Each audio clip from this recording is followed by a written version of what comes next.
9 a.m. to 6 p.m. Their Summer Starts Here savings event is still going on with no payments for 90 days on new vehicles. APR as low as 1.9%. They have a huge selection of certified pre-owned vehicles with a 7-year, 100,000-mile warranty. Shop in person or online at PanamaCityToyota.com. Reliable Copy Products is proud to be the exclusive dealer in Northwest Florida for Kyocera office equipment. Reliable Copy Products has been committed to providing professional, personalized service for the last 35 years. They understand that the right equipment does not always fall within today's budget requirements, so they offer several options for the equipment you need today for the growth you expect tomorrow. Call James Smothers at 784-6601, 784-6601. Reliable Copy Products on Harrison Avenue, just north of Bay High School. It's the cooling season, and time to call Steverson Air Conditioning for your preventative maintenance to keep your air conditioning system operating at full capacity. Steverson Air Conditioning has preventative maintenance programs, and they service all makes and models. Steverson Air Conditioning offers air duct cleaning. Steverson Air Conditioning has after-hours service and free estimates on a system change-out or duct cleaning. Call them at 248-1109. Atlanta Braves play here. WGSX Lynn Haven, WTOT, W271DM Mariana. Powered by Pepsi. ESPN Northwest Florida. Lights, camera, action. It's the Coach James Hale Show. Do you know who I am? Live and local inside the J. Michaels studio. People know me. ESPN Northwest Florida. Get past the people, get past the hitman. And good morning and welcome to ESPN Panama City 104.3, the Coach James Hale Show. In for Coach Hale today is Tommy Sainamont and Jeremy Pridgeon. We hope to talk with Coach Hale later on today as he is on location up at the SEC baseball tournament in Hoover, Alabama, where they are having some struggles getting some games in for the same reason that you're struggling getting around Panama City this morning. A lot of rain out there, folks. Be careful on your drive today. I think this is in for the whole day, but hopefully we can clear this weather out and get ready for a great Memorial Day weekend. The projections are that we're going to have a lot of visitors coming our way. Yeah, I was out on the beach last night, and they're already coming in. Backing up there on Back Beach Road. Yeah, I hope that we see huge crowds. I think there's a sense of, after a couple of years of being bottled up with restrictions and fear of traveling, people are starting to move around again, and that's good for us, good for our area. So, but with the crowds increasing, the weather bad this morning, please drive safely. We do have a school out. The kids finished up yesterday, and we want to thank our teachers and staff and administrators that do that work on the front lines. I know many of them are going in to do the year-end things that you know so well. So, oh yeah, they are probably happy. They're smiling this morning, going in and trying to finish up and get out of there. So that was good, and I know. My grandkids go to North Bay Haven. They were out Monday, was their last day, so they're fine. And also, I want to really quickly let my little sweet girl Addison know if her birthday was Tuesday, and happy birthday, Addison. I know you're not listening because you're probably sleeping. So, anyway, you had a birthday, right? Well, yeah, we've got the party today. Alexis. We got ours today too. Yeah, so Alexis has several of her friends coming over, and we're going to do some things out on the beach. Obviously, that's going to be pushed indoors. They'd wanted a day at the jetties, and I said I don't think that's going to work out. So Saturday's going to be nice, though. Yeah, Saturday's going to be really nice, and hopefully we can kind of get them back out on the water at some point. Well, so much to do though. We'll end up out on the beach somewhere, have a good time with some 11-year-olds. Yep. Well, it is a Memorial Day weekend. We certainly want to remember our service personnel who gave their lives in defense of freedom. I know it's an emotional weekend for many families where there's an empty place at the table, and whether they served in wars past or whether they've been involved in recent conflicts. We've lost so many good men and women over the years, and so while you're out celebrating this weekend, please take a moment to remember why. It's a 3-day weekend. And we're certainly grateful for all of our military personnel serving now. We've got, great families, and, we're blessed to have them here in our area. I'm excited about what's happening at Tyndall with the rebuild going on. So there's just a great relationship between the folks here in Bay County and our military personnel who come through here. Yeah, we're very complacent about our military folks, and first, all those guys that do a great job in helping us to stay alive and be safe, and of course we have prayers. Our prayers go out in Uvalde, Texas, with that horrific crime there, and I was watching that last night, and tears came to my eyes when they're discussing exactly what happened. I can't imagine. You have a 11-year-old, and I've got an 11-year-old granddaughter, and just that was about the age group that the lives just taken quickly. Yeah, the horror that has unfolded out there. We certainly send our thoughts and prayers to the folks in Texas, and that's very, very difficult to watch here. And unfortunately, it's a sign of the reality we've been dealing with for quite some time. I know you in education, and every teacher that I've spoken with said, unfortunately, they have run that what if scenario in their own classrooms as to what would take place. So. Yeah. And when it actually happens, you don't know. I mean, hopefully the training had got to the point where they know exactly what to do, but you never know. I mean, you never know what's going to happen. Yeah, and I think part of us, it's kind of, is this actually happening? Your first couple of seconds, you're not really processing that this is unfolding. Yeah. And, is it real? Yeah. Mm-hmm, yeah. Well, very, very difficult times there for the community out in Texas for sure. We've got a full show for you, a lot going on, even with school year kind of winding down. There's still spring sports that we're going to discuss here. We've got some local matters that I think will be of interest. There's been a coaching hire, one of the local schools, a couple of coaching openings we can get into. FHSAA finals are still being played in baseball, softball, baseball's wrapped up. Softball's still underway. We're, getting some information on the college football broadcast schedule. CBS released some of their slots and some of their games they're going to show.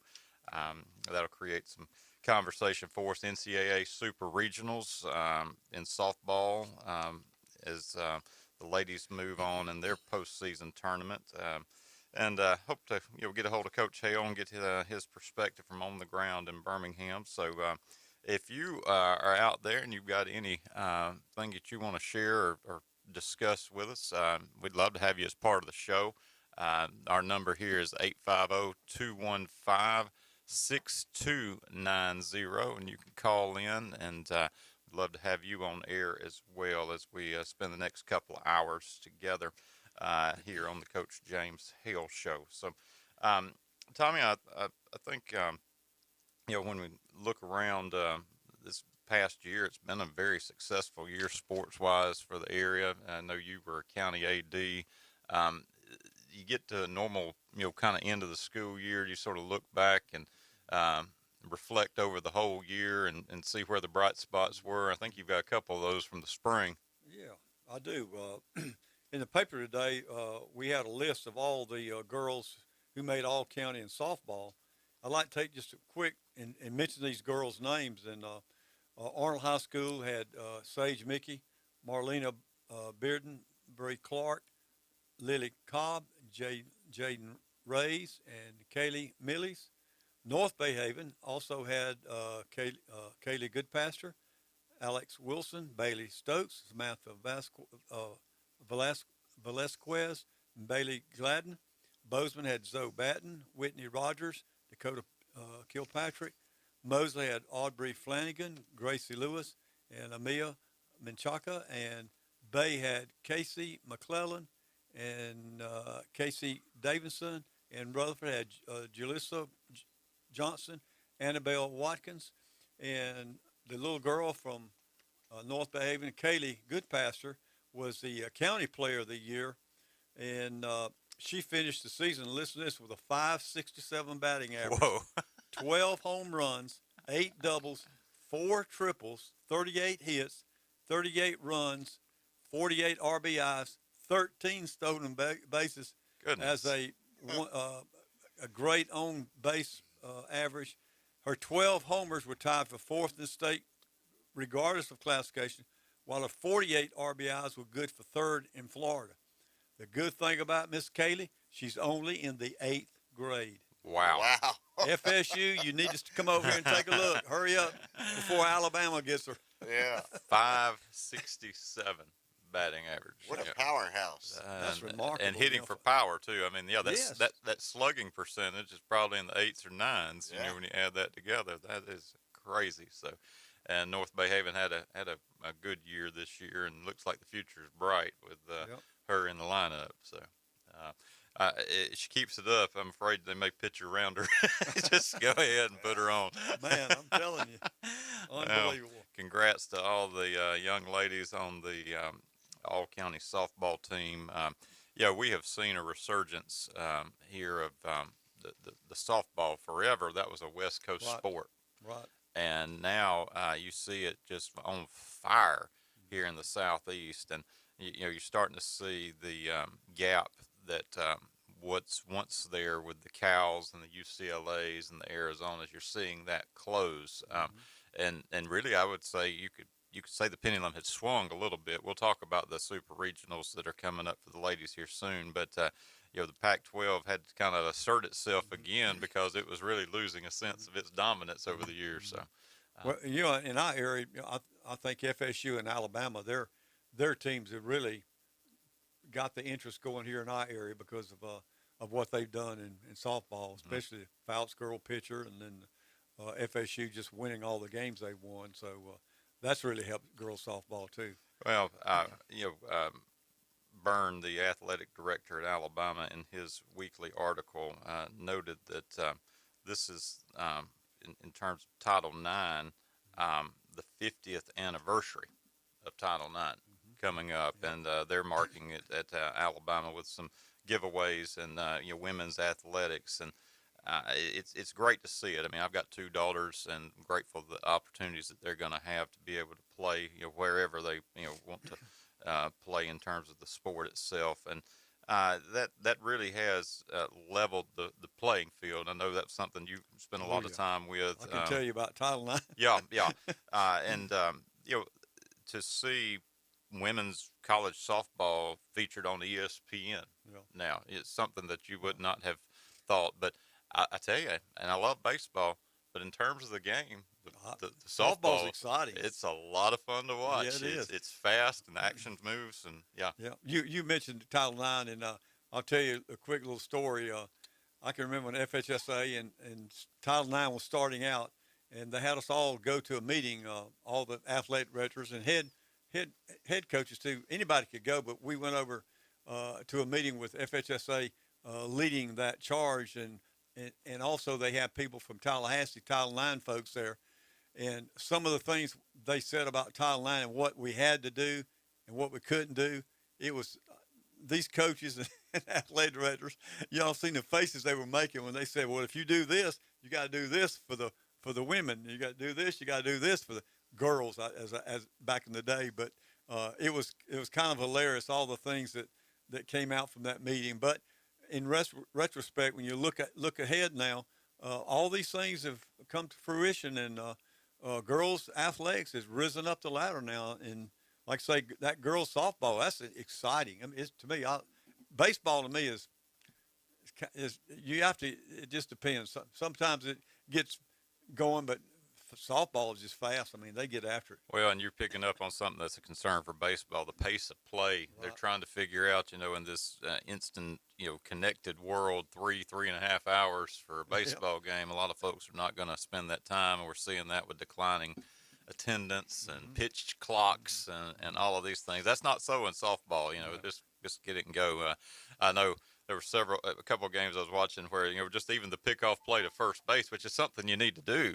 But the boos because of 3 straight throws to first base. Well, softball, you don't have that. They're on the base, and you're just pitching next pitch, and even our girls were picking up on, well, they have to stay on the base. Yes, they can't leave until that ball's released. But you can have a minute and a half in a baseball game that's on 3 throws to first base to keep the runner close. So Well, FSU found out they had kids leave the base early on fly balls, I think it was, and got called out. But, you know, the thing about baseball, watching it on TV to me is not good. But if you go to the game in person, it's exciting. I like that now. A lot That's of fun to that's see a it lot in of person fun. there, and we got a good baseball, all around here. I think when the tournaments come out, we'll talk about the tournaments, but may we'll have some regionals nearby. I don't know that FSU will get to host, but we get some college baseball. So we're coming up on the first break of the morning, and I want to thank our sponsors for helping us to be able to come to you today, as particularly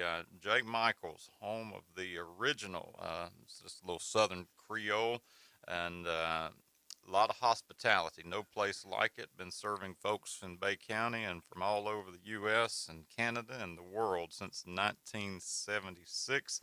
As they say, often imitated, but never, ever duplicated. J. Michael's Restaurants. Go by and visit them this Memorial Day weekend. And if you're looking for another good place to eat on this Memorial Day weekend, go see the folks at American Charlie Grill and Tavern. For the love of food and the love of country, American Charlie, all new American eatery, located at the shops at Edgewater, right there in beautiful Panama City Beach. And certainly on this Memorial Day weekend, very good place to go grab a bite and remember our service personnel who gave all in defense of freedom. We're going to be right back with you here on ESPN 104.3, the Coach James Hale Show. Give us a call, 850-215-6290.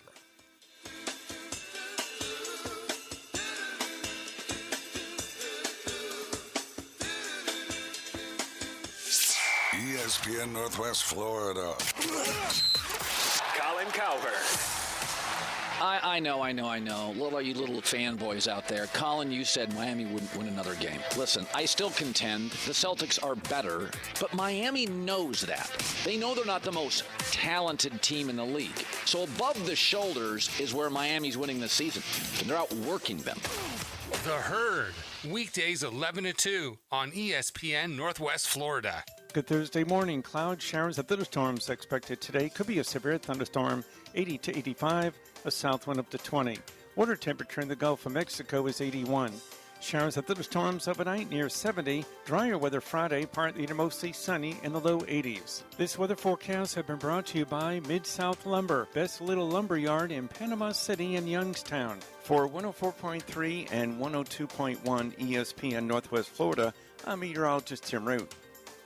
Hi, I'm Tracy, your diamond girl at Tracy's Fine Jewelry. Shopping for the perfect diamond can be difficult, but that's why I've trained my staff to be helpful and to offer you a stress-free diamond experience. Pick your sparkle and use our easy layaway plan. Every woman deserves an exquisite diamond from your diamond girl at Tracy's Fine Jewelry. We don't work on commissions. We work for smiles and I-dos. So if you're tired of high-pressure salespeople, stop by and see us today at Tracy's Fine Jewelry. Golf Plus is your premier golf shop on the Gulf Coast. Not a big box or a chain store, but a local store with golf experts to serve you. An amazing array of demo and fitting products, plus a professional repair shop that can handle anything from a basic re-grip to a full set of re-shafts and everything in between. Golf Plus has locations in Dothan and Panama City Beach to serve you. Come see them today for all your golf needs. Located next to Firefly at the shops at Edgewater. Call 850-249-2726. I'd like to introduce. Now back to the Coach James Hale Show. Milk was a bad choice. If I could just have your attention. 60% of the time, it works every time. If anyone wants to switch jobs, let me know. Live from the J. Michael Studio. I have many leather-bound books. At 104.3 ESPN Northwest Florida. And we're back on the Coach James Hale Show, ESPN Panama City 104.3. I'm glad you're joining us this morning. Be careful on your drive out there. It is wet, it is windy, and it's going to be this way all through the morning. We want you to get to where you're going safely, and we're glad we're along for the ride with you. We talked a little bit about softball and baseball, and we're going to spend some more time on it here in this segment. Want to send out congratulations to the Liberty County High School Lady Bulldogs. They played in the Final Four this past week down in Claremont. They came up just a bit short and ran into a buzzsaw of the Jay Lady Royals. Jay's a very, very proud program itself over in Santa Rosa County.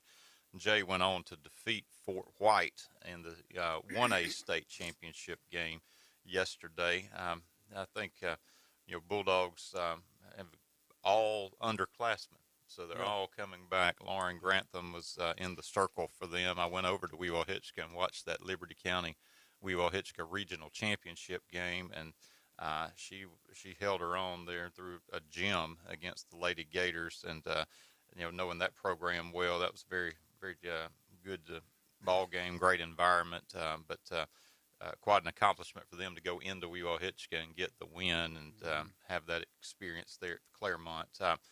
So Jay won the 1A title. The only Panhandle team left is Pace over in 6A.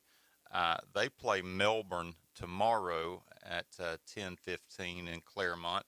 Interestingly enough, and one of the things I want to kind of get into that I think you'll find interesting is that Pace baseball made it, and they played last week, but they played Melbourne and defeated Melbourne and then went on and played in the championship game. I'll talk more about that. In 1A baseball, Holmes County and Bozeman played, and that was a great ball game. Holmes County came out victorious with a 3-1 victory over Bozeman. It's the Holmes County 1A state champions. I saw a picture yesterday from state capitol where the Holmes County team went over and was recognized. And that's one of those things those kids will be able to celebrate forever. They'll hang a banner up there in Bonifay, and those kids will have that moment. And, being as close as they are, Bonifay and Bozeman, they never played in the regular season. Never played, yeah. When you play a state championship, you kind of want to play someone way down south that you don't know anything about to win. But this is like it's like a regular one of our regular games. You would have thought you'd have seen that a couple times in the regular season, and they just maybe we can get that one on the schedule here. Yeah. Of course, the other part is when you are successful, right. Nobody returns your call. That's right. You're looking for ball games. I asked Coach Patton about that when I talked to him. Why didn't he get some of them? I said, "Who wants to play Bozeman anyway?" Oh gosh, and on the local front, we're starting to see some movement. Saw that Cody Chismar has been hired as the new baseball coach at North Bay Haven, local product here, Bay County native. Bay High School grad, went on to play at Gulf Coast State College and Auburn University. So we wish him well as he takes over the program. He's got a lot of great young players there. You mark it now, North Bay Haven in baseball, you better watch out for them because they got a lot of – see, and the good thing about Bay Haven, as a 7th grader, you can play varsity, 7th, 8th, 9th, 10th. You go – just like all these small schools. Yeah, Bozeman has that advantage. It's for athletics, man. It's great. You get out in these rural schools like we've been talking about. Yes. Weewah-Hitchcock, you can be 7th, 8th grade varsity. And I think that makes a huge difference for developing your program. It sure does. If you're coming out of the middle school and you finish in 8th grade and then you go in, it's almost like you're starting over with a shorter learning curve. That's right. And absolutely. If you're up in the Sand Hills and you've got, opportunity to get a 6th grader to come in and begin to shape them in what you hope to do, makes a difference. It makes a big. Malone can attest in basketball. I can tell you about that. Well,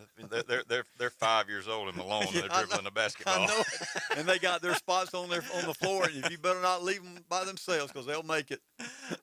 And there are a couple of local coaching openings in baseball still. Obviously, a lot of discussion about the Mosley opening, and it's going to be a program with a lot of expectations on it with their success, and then Bay as well. So baseball really is, I think, doing quite well here in Bay County and across the Panhandle, and that there's just a lot of talent per capita. I mean, we're not as populated as South Florida, but you go across from Pensacola to Tallahassee, there are solid players, solid programs up and down I-10, the corridor. So to be as good as we are in Bay County in baseball, but when you look at how close our schools are to each other, the talent undoubtedly is very good here in Bay County because all these schools normally have a good baseball team. So it has been good in the past. Well, I wanted to share one thing with you, and I know this is just kind of a little out of our coverage area, but I followed the FHSAA finals, and when the Palm Beach Post picks up your story and comes to your defense, you might have a legitimate gripe. That's all I'm going to say about that. And I lived over in Pace for several years. That is a very good program, and in 6A, they were down playing Doral Academy.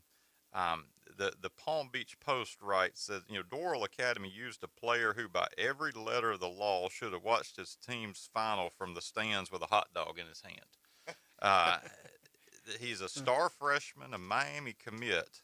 Wow. And was ejected from the semifinal for slamming his helmet in the 7th inning of the semifinal.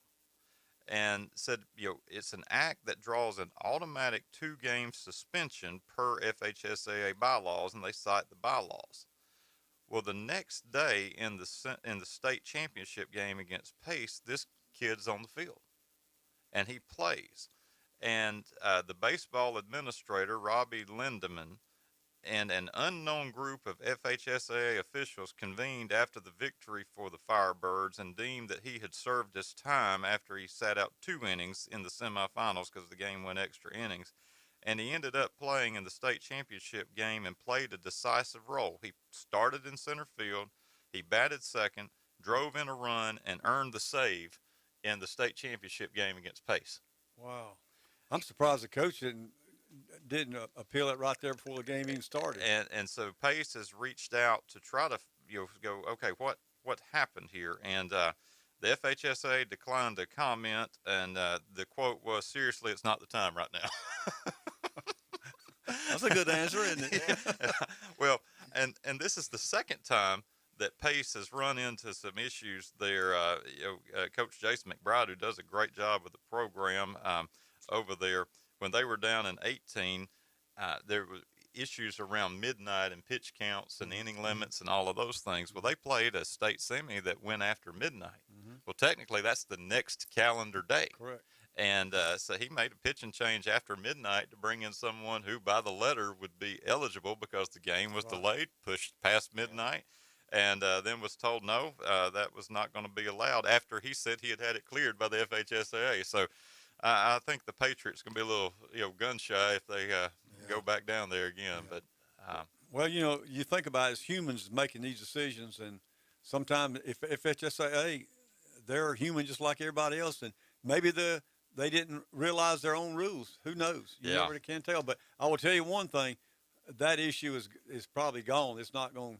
I don't think FHSA is going to award the game to Pace, and no, that's not going to happen. They're going to what they'll end up doing, knowing them, is even if they decide that he was ineligible, they'll vacate it and award it to nobody. They won't reverse anything. But I already know if they'd even do that. So I thought you'd find that one interesting. There's a little controversy, particularly since in 3A, they had a player in 3A that was ejected, and he was denied an appeal. So go read about it. It's the same term? Right? Yeah. Cardinal Newman was denied an appeal to play their catcher at the state championship. He had been ejected in the regional final, and so when they go to the finals, they said, no, he can't play. He'd been ejected. And these guys are getting ejected for throwing their helmet down, their batting helmet down. Yeah. And what was the other one ejected Same for? thing. Same thing? Just kind of when you throw that helmet or throw that player equipment, it's just an automatic. I mean, if you hit somebody with it, maybe that's grounds for, getting thrown off the field or cuss and swear and throw a fit. But I mean, everybody goes through that frustration where without thinking, you take it, you throw it, and you go, oops. Yeah. I mean, it doesn't seem to me to be a violation worthy of being thrown out. Are you mad at yourself, or are you showing somebody up? And that's always a judgment call. That's emotion. Absolutely. So a little controversy surrounding the state baseball finals, and hopefully softball can finish up well. But I was really struck by how 3A was handled different than 6A. And normally, like you said, FHSA always have a baseball administrator, and they're always there. And plus, they probably have a couple more. So who knows? Somebody of that bunch should have known that what the rule was and administered the rule, because the FHSA is pretty good about administering rules if that's a rule. Mm-hmm. So they just missed it on this one, I assume. It looks like they missed it. So, but spring sports are just about in the book. Spring football, we had the jamborees and a lot of, spring games that took place. Coaches always want to get a look at what they want to work on over the summer and see what talent might be available. And I know that summer workouts are really important as well. And so that'll be kind of the focus for the local schools as school year wraps up. You'll see them in the gym. You'll see them doing the 7-on-7s, the workouts, all that go with that. What's so interesting in summer, though, we're going to see how the transport portal's working for high school. See, that's what's so interesting. You look and say, well, that kid was over at Rutherford. Why is he over at Mosley now? They'll be transferring. You wait and see. It's going to happen. Move around now. They're going to move around. And, you can't fault the kids because they're looking for opportunities.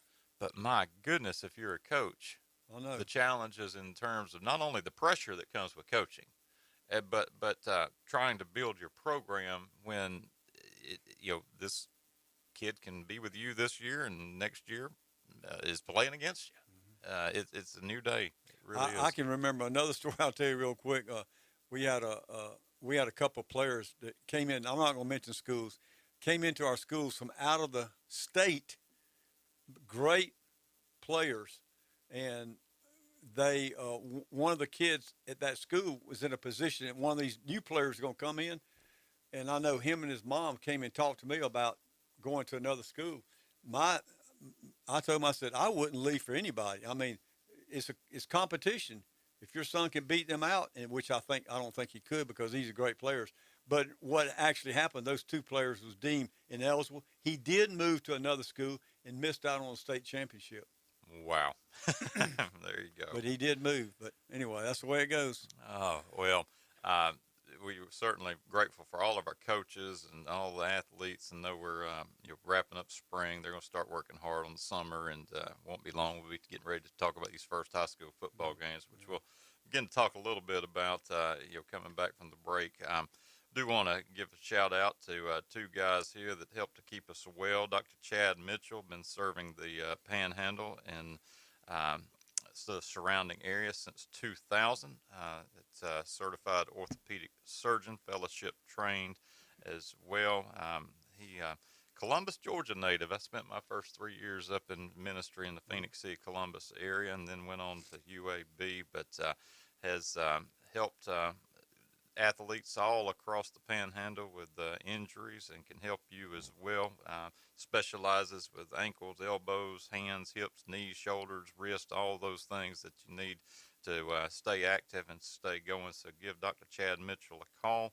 And also want to, in this time of year where we're looking at summer, remind you to wear your sunscreen. And if you see something that doesn't look right, go see Dr. John Ward, board certified dermatologist here in the area, dermatology specialist of Florida, and he can make sure that you stay healthy in this Florida sunshine. We get the liquid version of it today, but it'll be back. Trust me. So we will see you after the break here, and we'll continue on the Coach James Hale Show, ESPN 104.3 Panama City.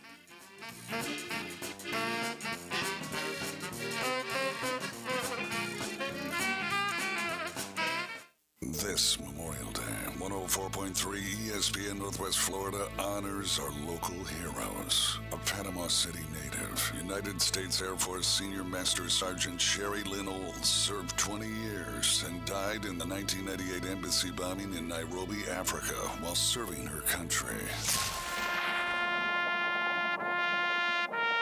Thank you for your service and great sacrifice. 104.3 ESPN Northwest Florida.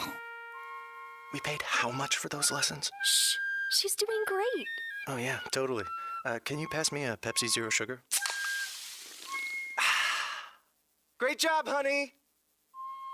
Oh, look at that. That's not the end. No way. Now it's time for the encore. You know what? You're right. 5 times? Not enough times. For everyone who traded in rock concerts for their kids' recitals, you've compromised enough. Pepsi Zero Sugar. That's what I like. Here is your ice-cold Pepsi Zero Sugar, sir. Oh, thanks. Wanna watch the game? Ooh, little sports ball on a Sunday afternoon. Don't mind if I do. Hey, did we win? It sounds like we won. It's still the first quarter. I must be lucky. People say that about me.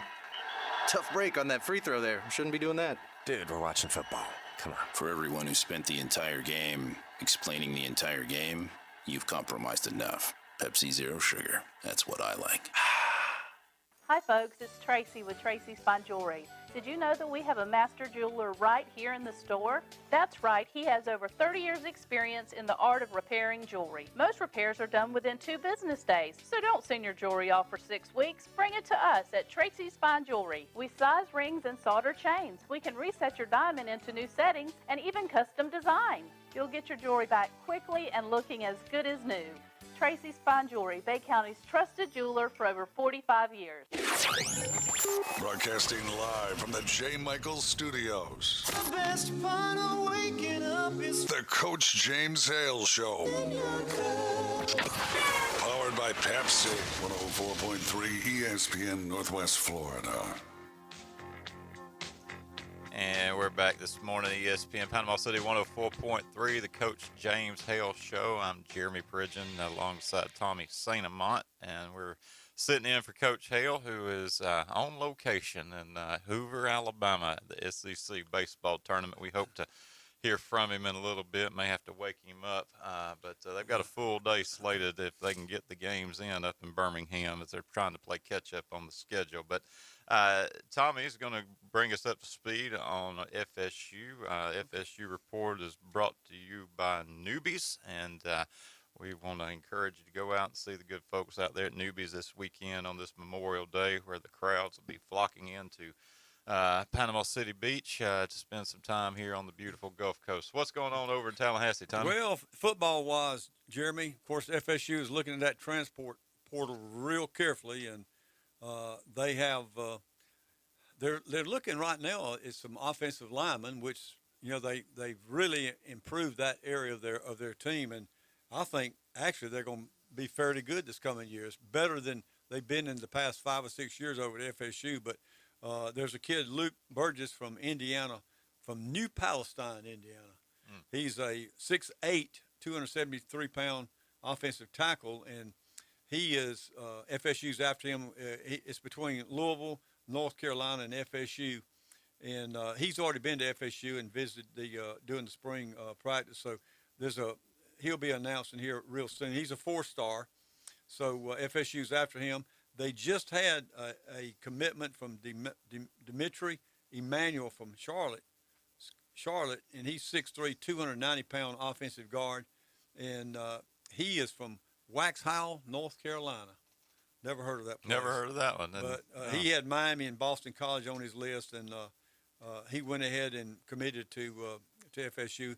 Him and Alex Atkinson, the offensive coordinator and line coach, they had some communication. He actually coached this kid, so he knew him, and so that's helped a lot. And Atkins is doing a really good job. He's a great recruiter, and a lot of the kids, they always mention how well they communicate with him and how well he does with them. But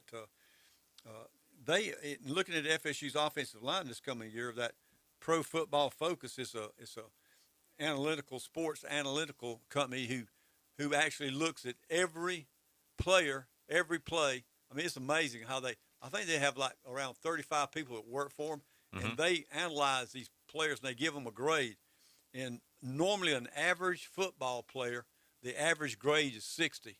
If 60 is just an average football player. In FSU, they're going to probably have at least 6 offensive linemen this coming year with at least a 60. And that's just average now. And you get up into the 80s and 90s, you get to the elite players. So that gives you some idea of how they actually grade. A lot of people they've had comments about the Pro Football Focus. Some of the coaches don't like it because their thing is, well, they don't know what play was called and what this person's supposed to do. But they sit there and analyze them. And some of these coaches who are really against the pro football focus, they will come to where the office is, and they'll sit down with them, and they'll come away saying, "Hey, these guys kind of know what they're doing. They've done a good job." And I told Jeremy, Chris Collinsworth, the Florida receiver, back in the day, he is the owner of that pro football focus. So I didn't realize that until I looked into it.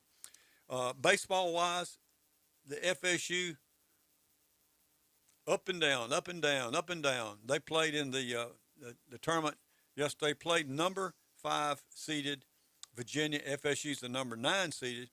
They played them Wednesday night. Bryce Hubbard, who is their second pitcher, number 1 pitcher is Parker Messett, but Bryce pitched 4 innings and did a good job. They actually run ruled. They beat Virginia 13-3. Now, the week before, FSU was 0-4. They lost every game the week before. They come into the tournament, and that's just the way they are. You never know about FSU. Now, today, they got number 4 seed Notre Dame, and that's at 3 o'clock today. And Notre Dame is 33-13. They're the number 4 seed, as I mentioned. Parker Messett is going to pitch. Their number 1 pitcher is going to pitch for FSU today. So you never know. FSU might get beat 13-3 today. Or they might win 24-4. Who knows? You never know about them. So if they actually win, if they beat Notre Dame, then they will go into the conference semifinals on Friday. And I think that game's at 3 o'clock, but they're going to most likely play Virginia Tech because that's the pool that they would be playing. And Virginia Tech is I think number 1 seed in the tournament. So if they do win, then they'll end up playing Virginia Tech. But you never know about FSU, as I said. And if they split, then the tiebreakers involved. So who knows what's going to happen if they lose to Notre Dame. We'll have to just wait and see what happens with that. Florida State is projected to be in the field of 64, and this will help them if they can play deeper.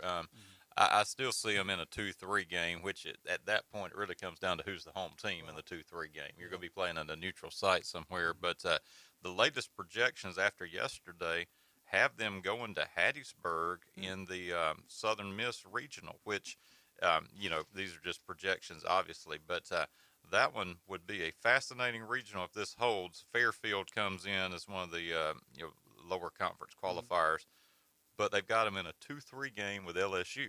Ooh. Yeah. So that would be a great matchup in Hattiesburg, Mississippi. And, yeah, that would be. Setting the stage for that September the 3rd, is it, the game with LSU? Yeah, a little foretaste of that when they're playing out in the Dome. But, I'm always curious, and they do a good job of trying to award kind of these mid-major programs regional sites. East Carolina is one that's kind of being bantered around as a host, and Texas Christian, obviously Big 12, but still. But if you can get into one of those regions, I think as a kind of Power 5 program, you've got a chance of getting in there and sneaking that one. Georgia Southern is one. There may be a Statesboro regional this year, and not taking anything away from Georgia Southern. Great program, played, has made a College World Series appearance before. But I think if you're FSU, you'd really prefer to be sent to Hattiesburg or Statesboro than have to go to College Station or Corvallis or somewhere like that. Going way out west. I mean, that's crazy. Go out there and play 2 games and come home. Anyway, that's great. You like to say, we never know how FSU is going to do in baseball, so we'll have to wait and see. Last thing, softball. We know the FSU the women, they lost to Mississippi State 2 straight games, 5-0 and 4-3 in that second game. And that second game, I was watching some of that, and I kept saying, well, FSU's got them right where they want them. They're behind 4-3, and somebody's going to come and hit a home run and going to win the game for them, but that didn't happen. And I didn't realize this, but FSU was 32-0 against non-conference teams. Never lost the whole year. This is their best record. And looking back, if they had beaten this Mississippi State, they would have probably been in a bracket where they could have got to the finals, I think. So you never know, but that's just the way it is. And FSU's got a lot of players coming back, so the future looks really good for softball at FSU. Yeah, the cardiac kids there, they just came up a bit short. I was watching on television. It stunned me to see Mississippi State come in there and get two at Florida State. They made some mistakes, and they had some things just didn't go their way. Well, that's what happens. Well, it was an abrupt end to a really, really good season for a really good Florida State program for the ladies, and we'll see how the men do as they finish up ACC play and then look to the NCAA tournament, see where they'll be playing. So that has been your FSU update, brought to you again by newbies each and every week. Go out and visit them this weekend on beautiful Panama City Beach as you celebrate Memorial Day weekend. And thank you for being with us this morning. If you want to call in, call 850-215-6290. We'll be back after a short break here on the Coach James Hale Show, ESPN, Panama City 104.3.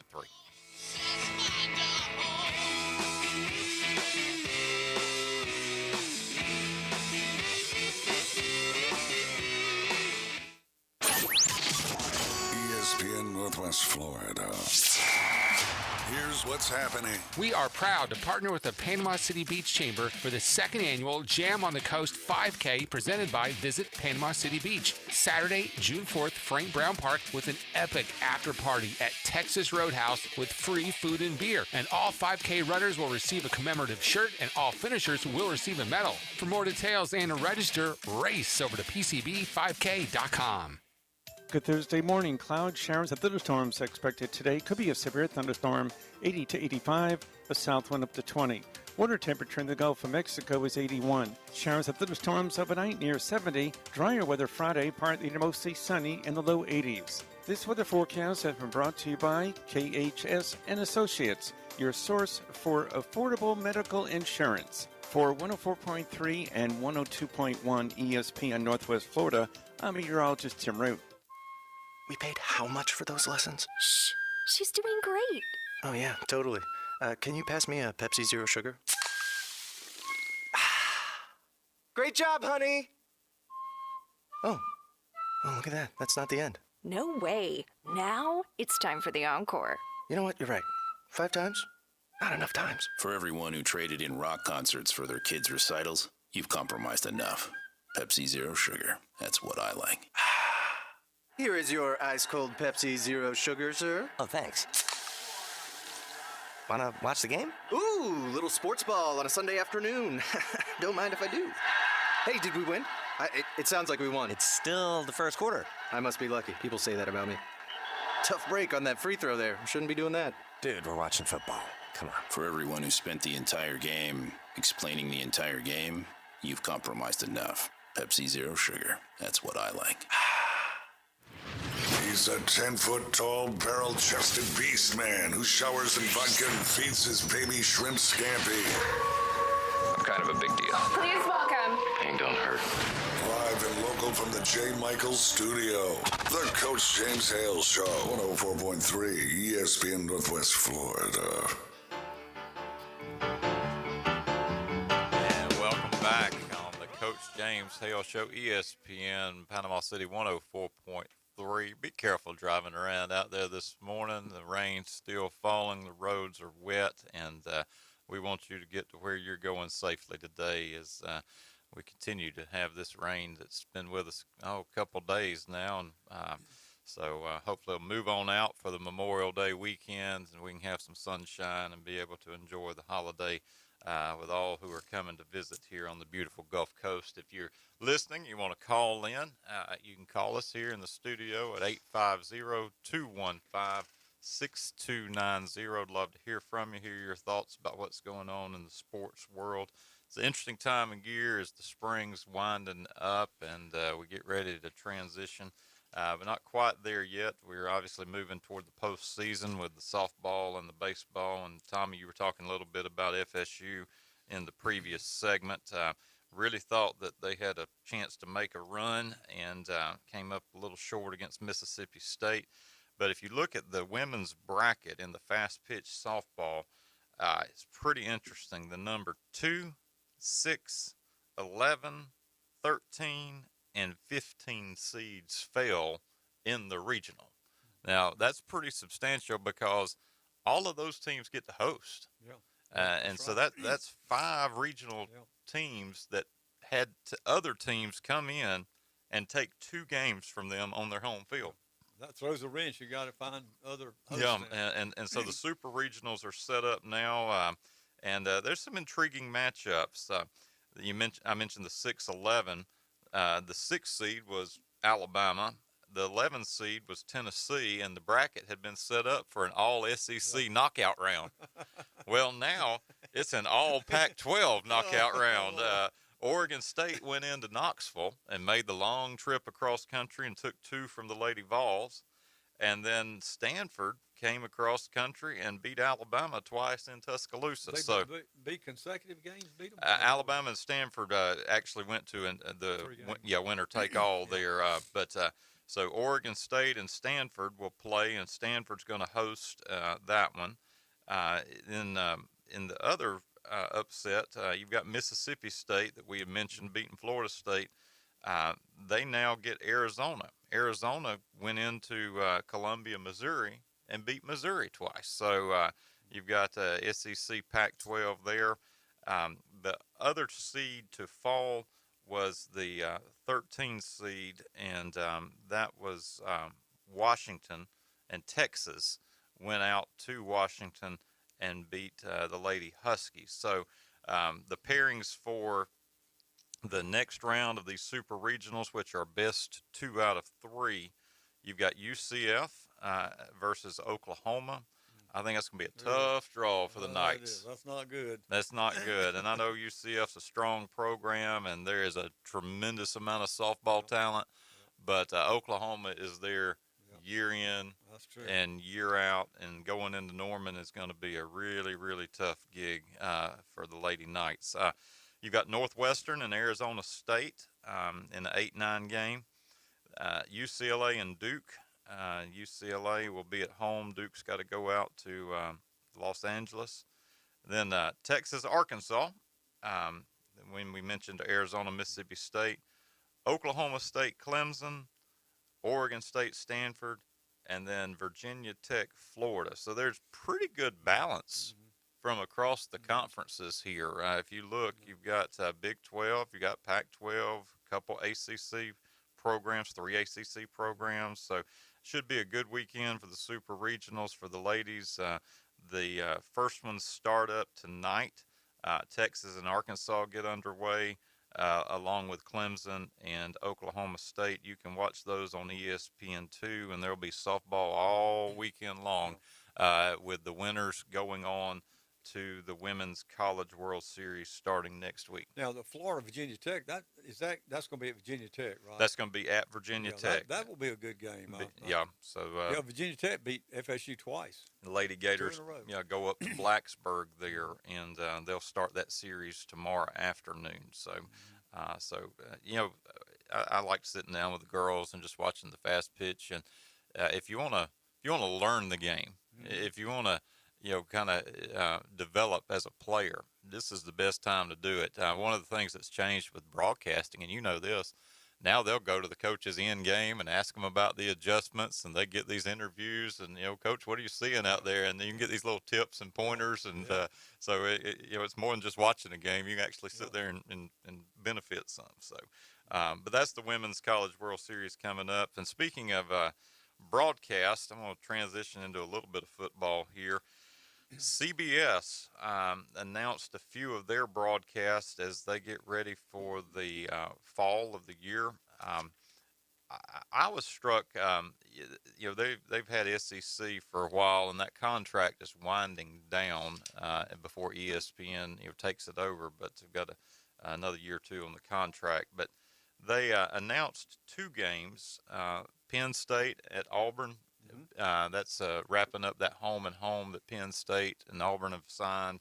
That's going to be at 2:30 on the Plains, and that's going to be hot. I'll tell you, that's going to be a critical game for Auburn right there. critical game for Auburn. I think it's make or break for the season. I do too. I really do too. And you don't usually think of one game defining a season, but if you look at what happened in the off season there, with Harzan and all the investigation and all the accusations and innuendo and rumor, just for the morale, if they can beat Penn State, I think it sends them, sky high. If they lose, a lot of question marks. If Auburn can decide who's going to be their quarterback, yeah. I mean, they got some pretty good quarterbacks there. It's interesting that all those kids are going to stay there. I mean, they have to now, but it's interesting that they got that many good quarterbacks, and he's got to find the right one. But I tell you, I'm kind of high on Auburn. I think they're going to do better than people realize this year. I really do. Well, that one is, circle that one. That's going to be a real tale of the tape. It will be. Pretty early. SEC, Big Ten, rare kind of non-conference matchup. It's been a good series. I talked to several who went up to Happy Valley last year for that ball game, and I was glad to see those type matchups. Those are the ones we want to see anyway. The other game that they announced was, no surprise, Georgia-Florida over in Jacksonville. They show that one annually each year. That's October the 29th. October 29th. 2:30. Yep. And then CBS gets two double headers each year, and they get one prime time game, and then the other's kind of a noon 3:30. And they didn't announce the games, but they put the windows out there. And the window for the first doubleheader is October 8th. Well, I went in and looked at the SEC composite schedule, and there's three games of interest. Two of these will end up on CBS: Auburn, Georgia; Tennessee, LSU; Alabama, Texas A&M. Yep. I think you can put Alabama, Texas A&M in prime time. Something's wrong. I tell you that. Something's wrong. After all the events of last week. I want to see when the coaches come out there and meet each other and see what happens. I think you can pretty much lock that one down. They didn't call it, but they exercised that window. Tells me that Texas A&M, Alabama's going to be under the lights. Either the other two. I mean, Auburn, Georgia, Tennessee, LSU.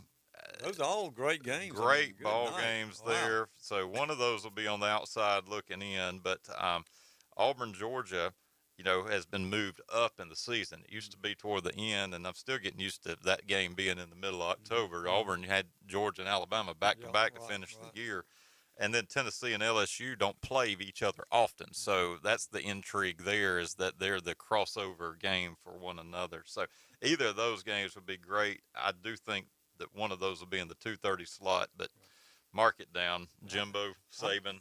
I'm just surprised they hadn't gone ahead and just said that's the way it's going to be with what's happened. Just go ahead and get it going. Just call it. The other window that they exercised was for November the 12th. And looking at the schedule, you've got some interesting games again that weekend. They're all in-conference games, but the three that stand out, and again, I think two of these will be broadcast by CBS, Texas A&M and Auburn, at Auburn, LSU, Arkansas, and Alabama, Ole Miss. Get your popcorn.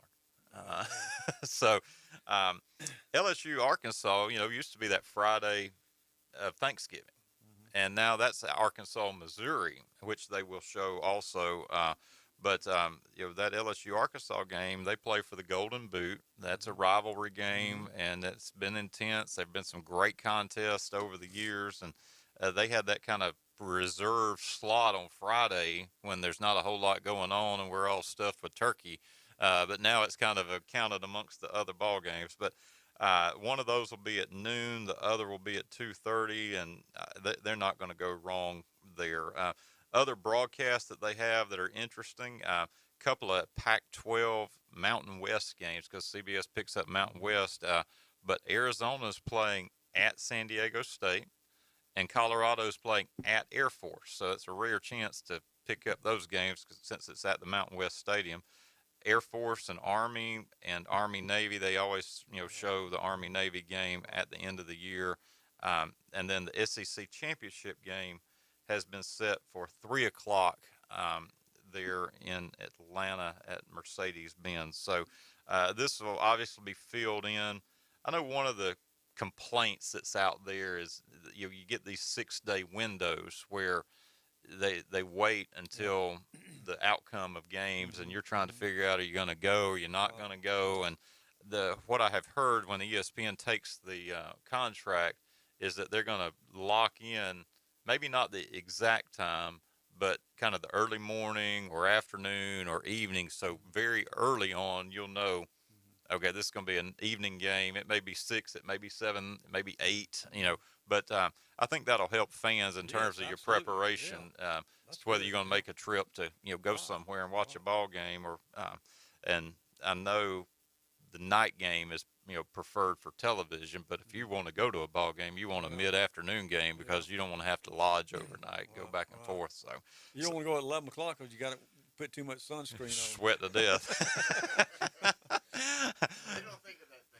No, don't think of those things there. Well, we're bumping up against the top of the hour, but do want to thank our sponsors at Southern Oak Title and Closing. A lot of folks buying homes here in the area, and we want to tell you, go see Chuck Tucker. He can help you out with title search, report on any purchase, sale, or refinance, residential, commercial, owner title, insurance, deed prep, new construction, you name it. The folks there at Southern Oak Title and Closing can get it done for you in smooth and seamless fashion to ease that anxiety that comes with any real estate transaction.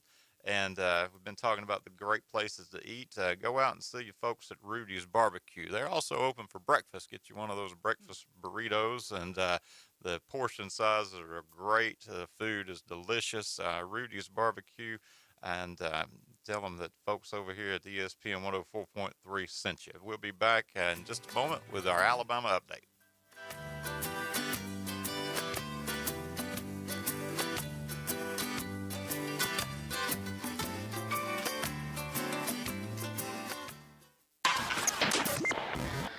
.3 ESPN Northwest Florida. This is Braves country. This is unbelievable. Looking ahead for the Atlanta Braves, they're traveling to Arizona next week. This weekend, the Marlins will be at Truist. And tonight, we finish a 4-game series against the Philadelphia Phillies. First pitch at 6:20. Coverage starts at 6, right after the afternoon underdogs on 104.3 ESPN Northwest Florida. Have you been to Gin Gin Super King Buffet? It's not your average Gin Gin. Well, here's what you're missing. Gin Gin Super King Buffet has competitive pricing, a great selection, extensive buffet options perfect for family dining. Menu options also include top quality seafood, hibachi and sushi bar, or select their mouth-watering crab legs by order. Bring the family out to Gin Gin Super King Buffet, located next to WonderWorks at 9802 Front Beach Road on Panama City Beach. Dr. Chad Mitchell, orthopedic surgeon specializing in sports medicine and joint replacement of the knee, shoulder, and hip. He serves our local athletes and our community. Southern Orthopedic Specialist has been the leader in orthopedic care for over 20 years. New patients are welcome. Call 850-769-KNEE to schedule an appointment. More about Dr. Mitchell and Southern Orthopedic Specialist is available on their website, southernorthopedic.com. Southern Orthopedic, getting you back in the game. The SEC lives here. WGSX Lynn Haven, WTOT, W271DM Mariana. ESPN Northwest Florida. Stop by Panama City Toyota this Memorial Day. Their sales department is open from 9 a.m. to 6 p.m. Their Summer Starts Here savings event is still going on with no payments for 90 days on new vehicles. APR as low as 1.9%. They have a huge selection of certified pre-owned vehicles with a 7-year, 100,000-mile warranty. Shop in person or online at PanamaCityToyota.com. Put down your natural light. It's time for the Alabama Update. The Alabama Update, weekday mornings at 8. On the Coach James Hale Show at 104.3 ESPN Northwest Florida. Roll Tide. And this is your Alabama Update brought to you by Steverson Air Conditioning, Heating, and Cooling. And we got the air running here this morning, knocking that humidity out of the air. Feels a lot better now. A lot better, absolutely. On this wet, rainy Thursday morning in Northwest Florida. Don't worry, though, the hot summer days will be upon us, and you want to make sure that you visit the folks at Steverson Air Conditioning, locally owned and operated HVAC contractor here in Panama City with a wide range of services to help you with new construction, rebuilds, remodels. Give them a call. They will help you get the results that you are looking for. And this is the Steverson Air Conditioning Alabama update. First off, I want to talk about Alabama baseball. They are playing on in the SEC baseball tournament. They've been one of the few to get 2 games in. They survived the single elimination round as the 11th seed and defeated the Georgia Bulldogs and sent the Bulldogs packing. And then yesterday defeated Arkansas again. Alabama and Arkansas ended the season in a 3-game set in Tuscaloosa, with Alabama taking 2 of 3 from the Hogs. And in the rematch yesterday, Alabama was victorious. So they play on. Sitting in the winner's bracket, they really needed a good showing to keep their very fragile NCAA hopes alive. But I have noticed that after those 2 wins, there are some that have them getting in the field. So we'll see. But another couple wins at the tournament certainly will be big for Alabama. So good luck to the men's baseball team as they try to stay alive in Hoover and extend their season and get into regional play somewhere as we look to the NCAA tournament next week. A lot of projections now of them as a 3 seed going in. I'll take any seed at this point and just show my true colors. But we'll see if they can keep up their winning ways.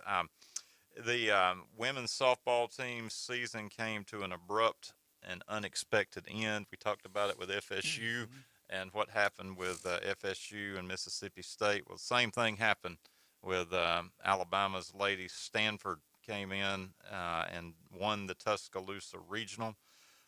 In the aftermath of the early end to the season, several softball players have entered the transfer portal. The last count I saw was 6 Alabama softball players have entered the transfer portal. But good news, Alabama fans, Montana Fouts has said she will be back. She did not waste any time in making that announcement. She has an extra year of eligibility, and so she will come back for a 5th year in the circle for Alabama, and we are excited about that. She is just a tremendous young woman. I mean, just a class act, and I know a lot of little girls around Alabama and the Southeast look up to her, and she made a name for herself last year with the perfect game against UCLA at the Women's College World Series. So good news for that lady of Alabama softballs. So NCAA track and field, the opening rounds for the championships are underway. They do an East preliminary and a West preliminary to get track and field underway. And Alabama has 41 athletes that are competing at the East preliminary in track and field. Good luck to all of those athletes as we hope to see them advance and make their way on to the NCAA championships. So the spring is closing out, and sport you don't hear much about. Alabama has a rowing team. They finished their season, and you'll find this interesting, Tommy. They finished 2nd place in the Big 12 because the SEC does not have rowing. Alabama's rowing team competes in the Big 12 conference. And they let them? Yep, because if your conference doesn't have the sport, you can participate in another area. Like so, the NCAA rule? Yeah. Mm-hmm. Yeah. So, all the Big 12 crowds. So they finished 2nd in rowing. I thought that's a little curious thing. So congrats to them. Men's basketball. Alabama's men's basketball team is going on a 10-day foreign tour. They're going to be in Barcelona and going to be in Paris, where they will play 3 games. 2 of those games will be in Spain. 1 will be there in France. And I really think that this is a wise move for Coach Oates. If you look at Alabama basketball last year, you talk about FSU baseball being up and down. Alabama basketball on some nights could be all world. And they had wins over Gonzaga, wins over Houston, wins over Baylor. I mean, you're talking about the upper echelons, but then, would drop games to Davidson and Iona and Georgia, and there was no consistency. And they did backdoor into the tournament, but they were an early exit in the tournament against Notre Dame. It was just absolutely embarrassing. And I think part of the challenge and then part of the sort of genius of this is Coach Oates is getting beyond their ability to play ball, but is getting more into hopefully developing the chemistry of the ball team. Yeah, I think that's important. That's probably that which is a good move. It's that a good sounds like move. There's a chemistry issue there with the when you go up and down like that. It's just something. There's something off. That's right. There's something off, and for them to go and many of these guys will probably be taking their first foreign trip, and one of the things I can tell you from my work in the church, you get a lot of folks who think that they're very different from one another. Well, years ago, I was a part of a group that traveled to Russia, and it was a very diverse group of folks from the congregation. But when we touched down in St. Petersburg, they realized they were a lot more similar. Yeah, right. and folks that hadn't necessarily interacted very much became really close friends. Right, yeah. And there's something about getting out of your comfort zone that can help you develop connection and camaraderie. And so that's my hope for this 10-day trip for our basketball team is that they'll go to a different culture, learn of another part of the world, but then all of these personalities that a coach has to manage. And, they all have aspirations of making big money. They're all concerned about playing time, all concerned about, having a future that can be very lucrative. And that's where those chemistry issues show up. But doing something like this maybe can counter that, where they spend time together and realize that there's not much difference there. Plus, he can do some recruiting while he's over there, and too. do some recruiting. Yeah, a lot of folks go play over in the summer at that part. So, anyway, just a little interesting side note: Alabama basketball, is not out of sight, out of mind, and they're starting to release some of the games that they're going to play, and their non-conference schedule is going to be brutal. So stay tuned, and they're still filling in a couple of dates, but they've released a couple of the tournaments they're going to play in. It's going to be good. Yeah, off the air, we were talking about recruiting, and the Arch Manning, road show has been making its way through the Southeast as he's trying to figure out where he's going to go. And I think you can scratch Alabama off the list now after the events of this week. Eli Holstein, a 4-star prospect, Zachary High School, Louisiana, 6'4", 222-pound, has committed to Alabama. Interestingly enough, and we'll talk more about this, he had previously committed to Texas A&M. So I don't know if this was Saban's way of kind of getting Jimbo, and the only way Saban knows how to go out recruit, but a little side story to that one. Remarkable stat sheet. 3,228 yards, 30 touchdowns, 6 INTs last year, while rushing for 523 yards and 14 touchdowns, leading Zachary to a 15-0 season as the Class 5A state champions in Louisiana, where he was also named the Max Preps Louisiana Football Player of the Year. It looks like when that ball got on about the 5-yard line, he was taking that thing in for a touchdown.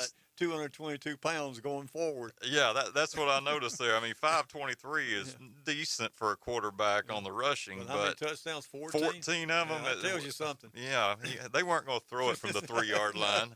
Bill O'Brien, are you listening? Right. Absolutely. How many times did we watch that happen over this past year? Oh, so yeah, they got close. They just balled it up and let him push it in with that 6'4", 222-pound frame. So maybe we can do the same thing if he finds his way onto the ball field at Bryant Denny here very, very soon. So that's about it going on up in Tuscaloosa. We'll hear a lot more about what's going on through the course of the summer, and all attention will turn to football. But it's interesting time to say the least as these spring sports wrap up, and hopefully our men can stay on track to extend their season a little bit and get a regional berth if we can get the tournament in up there in Hoover. So that is your Alabama update, again brought to you by Steverson Air Conditioning, Heating, and Cooling. Give them a call at 850-248-1109. They will take care of all your needs for heating and air conditioning here locally owned and operated. And tell them that the folks at ESPN 104.3 sent you. We'll be right back after a break, and you're on the Coach James Hale Show. Thank you for listening.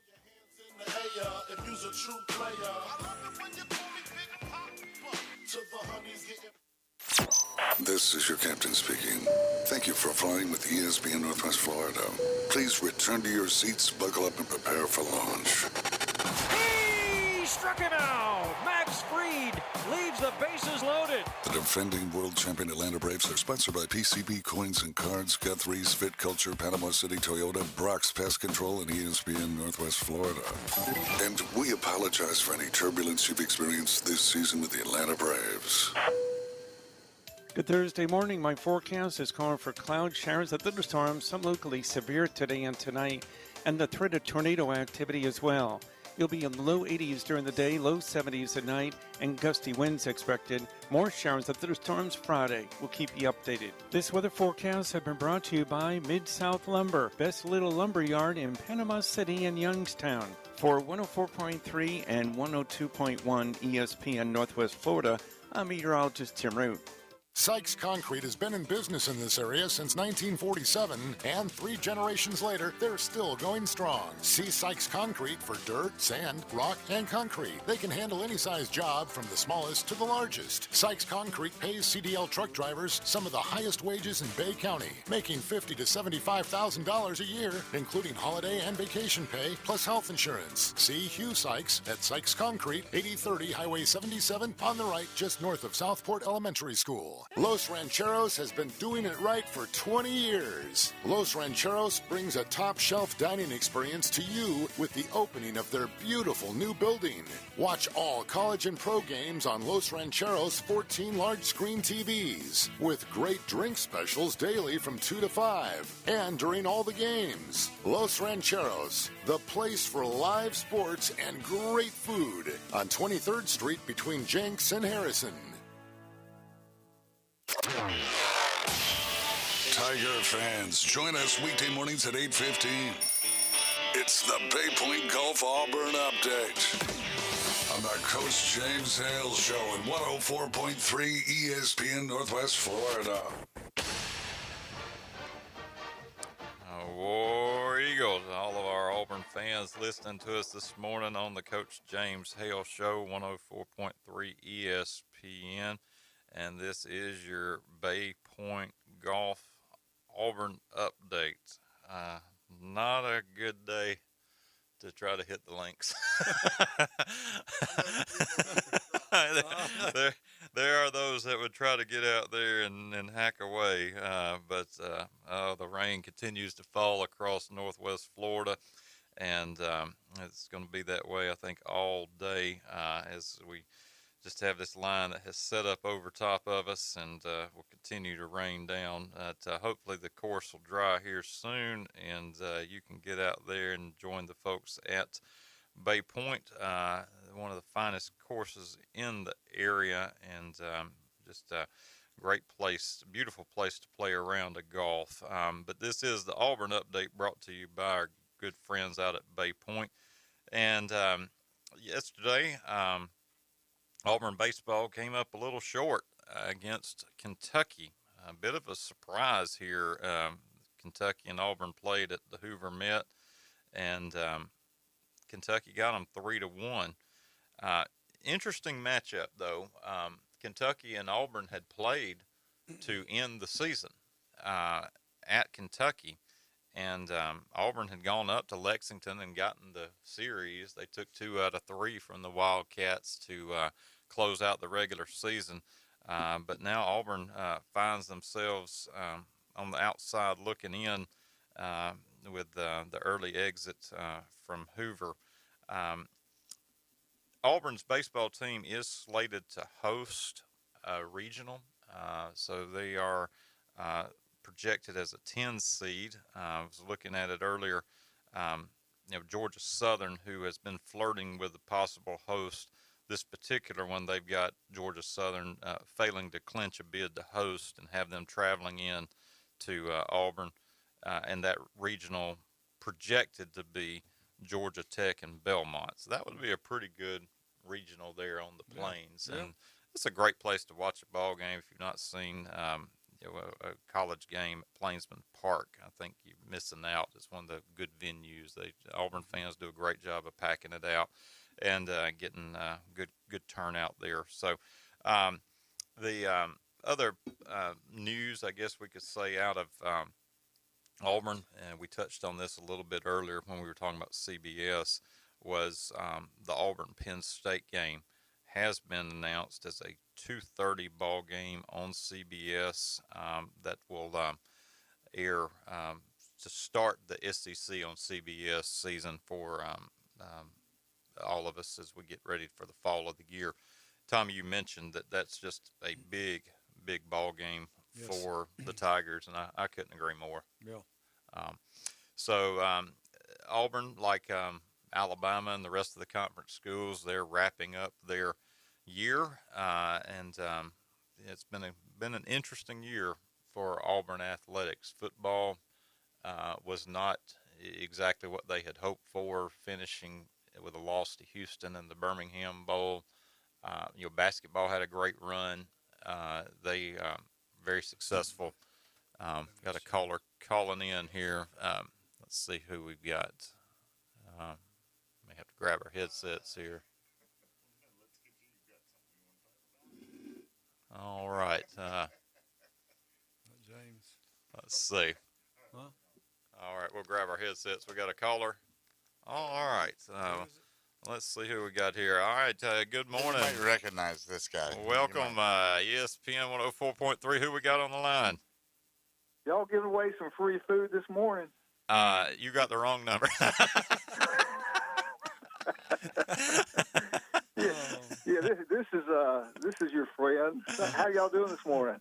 We're doing well. So there are unconfirmed reports that at the Arkansas-Alabama game yesterday that there was this man sitting in the Alabama section that stood up and cheered every time Arkansas did something, thinking he was cheering for Alabama. Any truth to that? Jeremy, I'm not kidding you. This is what happened. There were a lot of people up there, and we were fortunate enough to get some media passes. So we're up there, and I sent you a picture. Chris Stewart was there. I didn't get to talk to Andy Bertram. We were at the Auburn game that Alabama played. So we're talking everything, and so you see Alabama's red, and they were putting A's. They do redo the field, and they put like the Alabama A, the Arkansas A. Well, I didn't realize it did Arkansas A. I said, look, there's Alabama, and they're red and white. So we're just talking, and honest to God, when I thought Arkansas was winning the whole time. and then they said, why are you mad? I said, well, I'm not mad. I thought we'd do that. And it said, Dad, that's Alabama and gray. I said, oh, golly. And that blew my mind. I couldn't believe it. I really could not believe it. But, Jeremy, I'm telling you, you're right. I'm glad we came. It was really neat the way things are going on. LSU fans were out tailgating. They're the best. It was like being at a football game. Yeah. It was like being at a football game. It was really cool. I know that there's a real sort of bitterness, from some LSU fans and Alabama fans, and that's a real passionate, heated rivalry. Alabama and LSU are not necessarily going to play up here in Hoover, but I personally have had my best experiences tailgating across the SEC with the LSU fans. Wherever they go, there is going to be a party. and they're not shy. They're not really, shy about it. No. Man. Oh. But hey, what's the weather like back in Panama City? James, I was going to tell you, you hear about the flooding at Bay Point? No. You didn't? Flash flooding. Flash flooding. Wow. Man, it's rained here. It's bad. Yeah. Real yeah. bad. I don't know if you're going to be able to get back into Panama City. Well, I'm not coming for a while, so we'll be all right. He's going to stay with those LSU fans. Yeah, it would be bad to stay here. We don't know what's going to happen to the games today. At one time, we heard yesterday that nobody might not play today, but I think now it's looking like maybe 1 or 2 o'clock it could be, be able to play some ball games. So we're not sure. If y'all, as a matter of fact, I haven't turned the TV on yet. If y'all heard anything about it at all, the weather up here?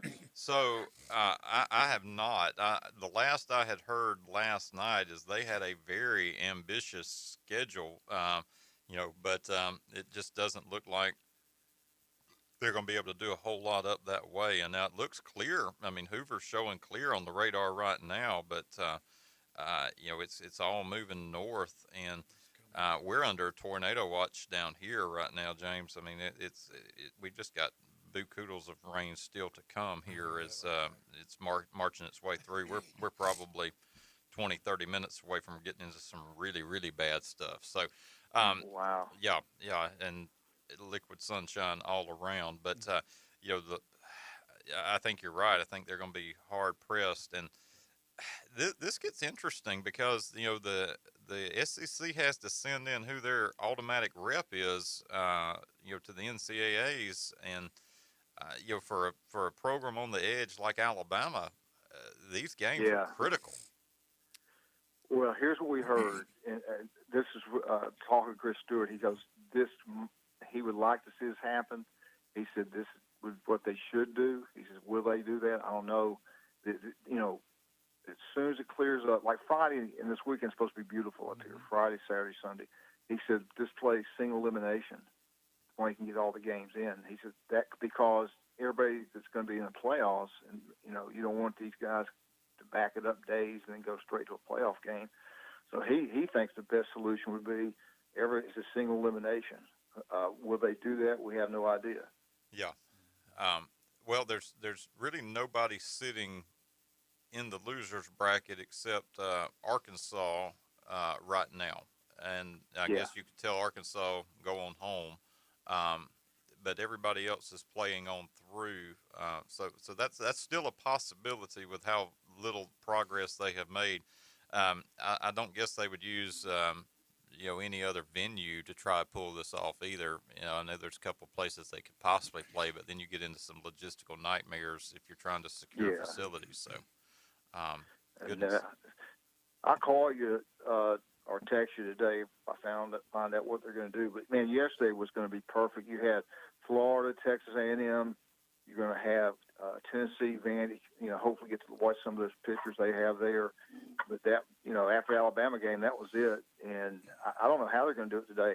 You would think the Florida, I haven't heard yet. You would think the Florida, Texas A&M game would be first, then Vandy, Tennessee, and then I don't know from there what they're going to do. Well, you'll be pleased to hear this.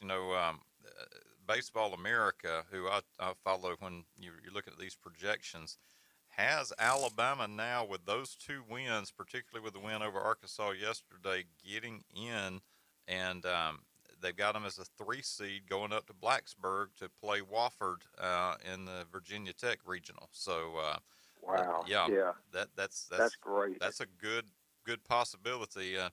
Tommy and I were talking earlier. FSU is also in, and they may go to the Hattiesburg regional. The thing is, Southern Miss will get to host.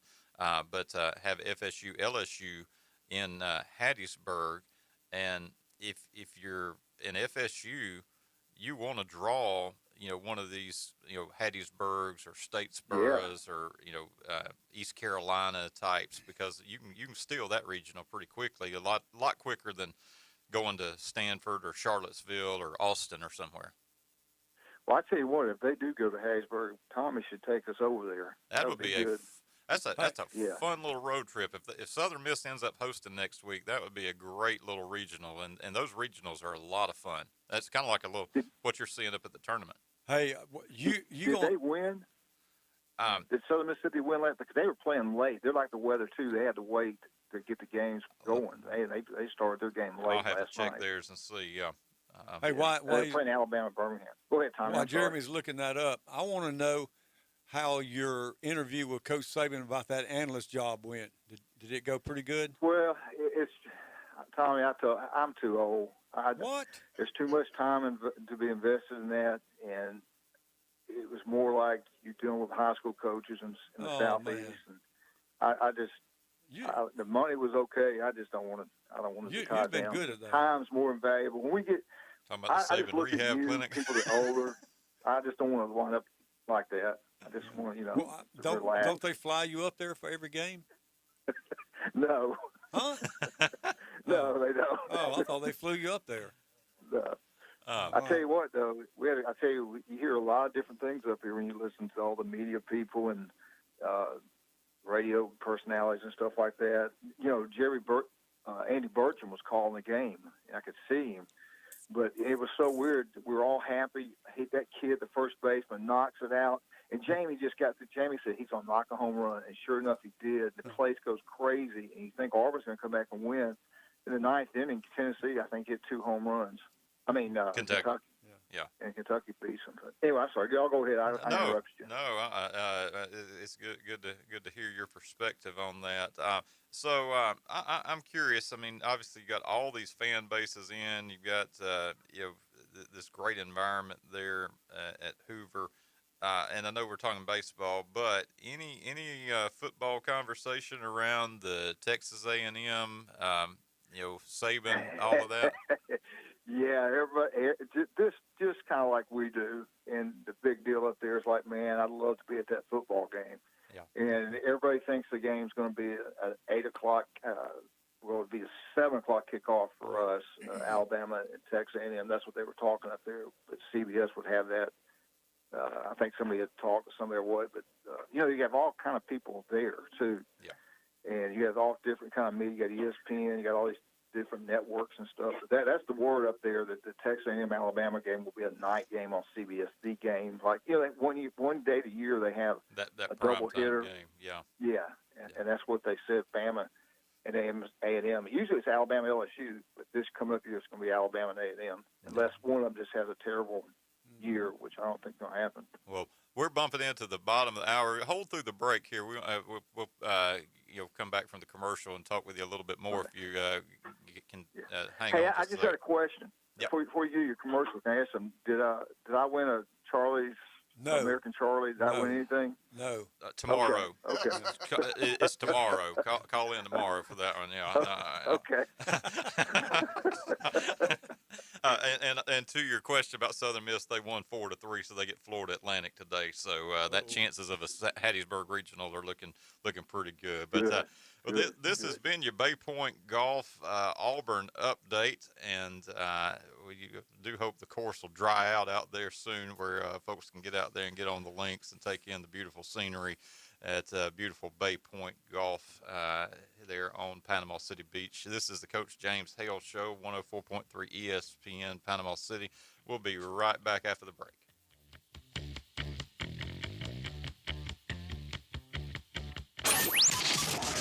ESPN Northwest Florida. Here's what's happening. Have you seen our big billboards in Bay County? Well, we have a chance for you to win a supersized prize pack almost as big. With 11 gift cards, you'll be eating, drinking, shopping, and going on adventures all over Bay County for free. Just take a picture of one of our big billboards, post it on Facebook, and tag ESPN Northwest Florida for your chance to win. More details at ESPNPC.com. We paid how much for those lessons? Shh. She's doing great. Oh, yeah, totally. Can you pass me a Pepsi Zero Sugar? Great job, honey! Oh, look at that. That's not the end. No way. Now it's time for the encore. You know what? You're right. 5 times? Not enough times. For everyone who traded in rock concerts for their kids' recitals, you've compromised enough. Pepsi Zero Sugar. That's what I like.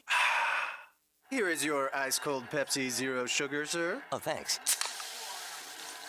Wanna watch the game? Ooh, little sports ball on a Sunday afternoon. Don't mind if I do. Hey, did we win? It sounds like we won. It's still the first quarter. I must be lucky. People say that about me. Tough break on that free throw there. Shouldn't be doing that. Dude, we're watching football. Come on. For everyone who spent the entire game explaining the entire game, you've compromised enough. Pepsi Zero Sugar. That's what I like. Reliable Copy Products is proud to be the exclusive dealer in Northwest Florida for Kyocera office equipment. Reliable Copy Products has been committed to providing professional, personalized service for the last 35 years. They understand that the right equipment does not always fall within today's budget requirements, so they offer several options for the equipment you need today for the growth you expect tomorrow. Call James Mothers at 784-6601, 784-6601. Reliable Copy Products on Harrison Avenue, just north of Bay High School. 104.3 ESPN Northwest Florida. This is Braves country. This is unbelievable. Looking ahead for the Atlanta Braves, they're traveling to Arizona next week. This weekend, the Marlins will be at Truist. And tonight, we finish a 4-game series against the Philadelphia Phillies.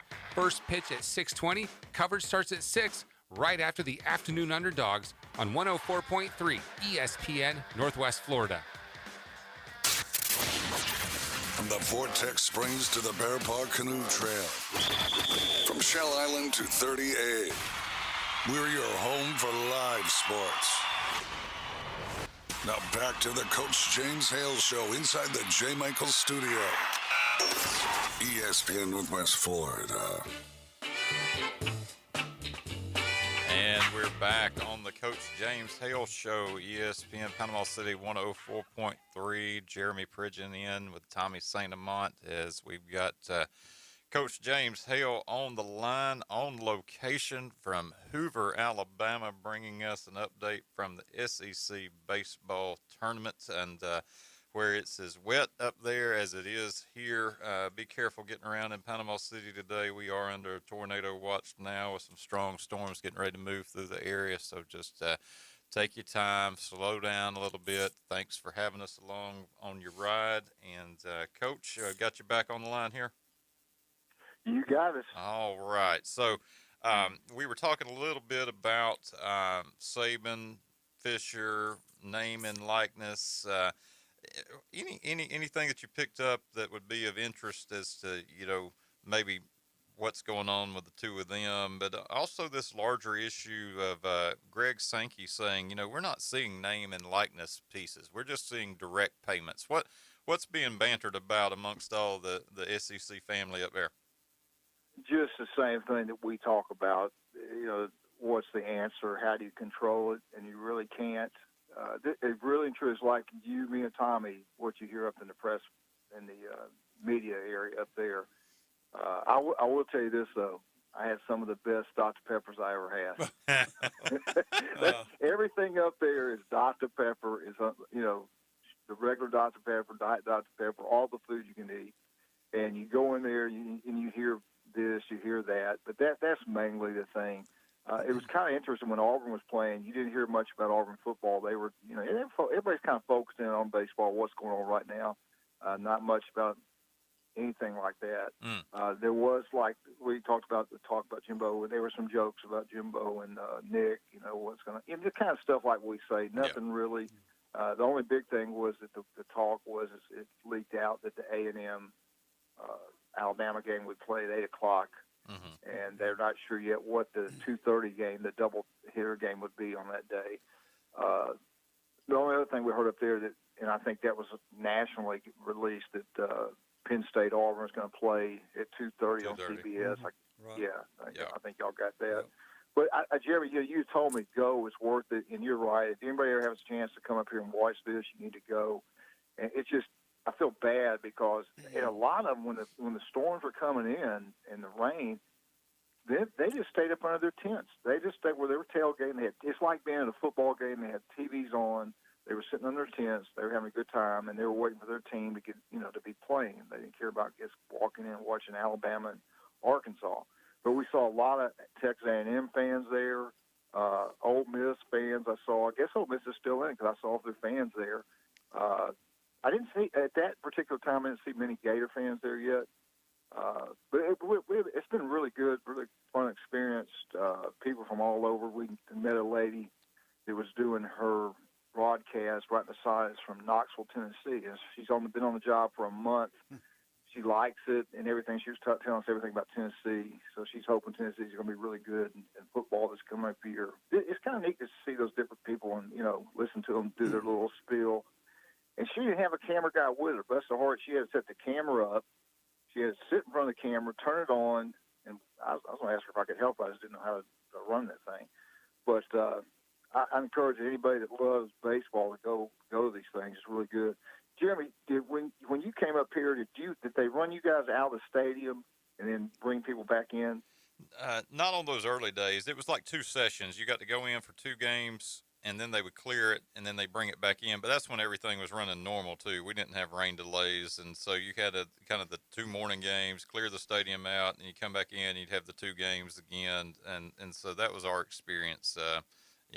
Is that what they're doing now, or is it just kind of? No, they changed it up, I guess, because we were up there, so we didn't have to leave. But what they do now, right when the Auburn game was over, and that was the only game being played, the Auburn game.